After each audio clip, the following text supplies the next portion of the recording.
লোভ, এই লোভটা কি আমরা সবাই জানি। কখনো কি নিজে চিন্তা করে দেখেছেন যে আপনি কতটা লোভী? আসলে কোনো কিছু নিজের করে নেওয়া বা নিজের করে পাওয়ার ইচ্ছাটাই লোভ। সেটা হতে পারে বাড়ি গাড়ি, সেটা হতে পারে সোনা দানা টাকা পয়সা, এমনকি হতে পারে সেটা খাবারও। তবে বেশিরভাগ মানুষ এগুলোই চায়।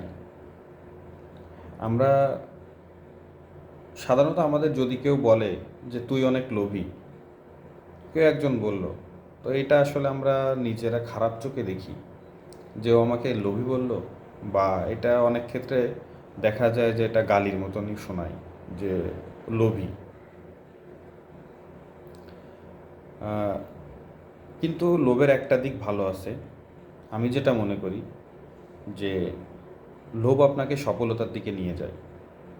সাপোজ আপনি একটা বাড়ির মালিক হবেন, এটা বা কারোর একটা বাড়ি দেখে আমার যদি এরকম এরকম একটা বাড়ি হতো, এটা লোভ।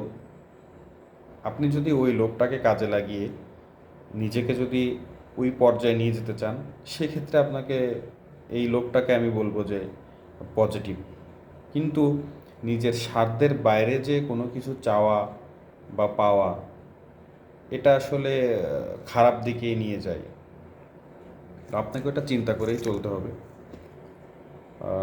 আমাদেরকে ওটা চিন্তা করে চলতে হবে। কিন্তু বাস্তবতাটা হলো আমাদের ছোট্ট জীবনে আমরা কি এমন কোনো কিছু প্রতিনিয়ত চেয়ে ফেলছি কিনা যেটা আমার স্বার্থের বাইরে?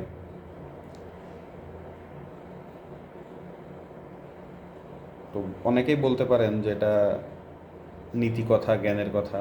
আসলে এটা না। আমি মনে করিয়ে দিচ্ছি যে অতি লোভে যেন কারো তাঁতি নষ্ট না হয়। সবাই ভালো থাকবেন, সুস্থ থাকবেন, শুভকামনা।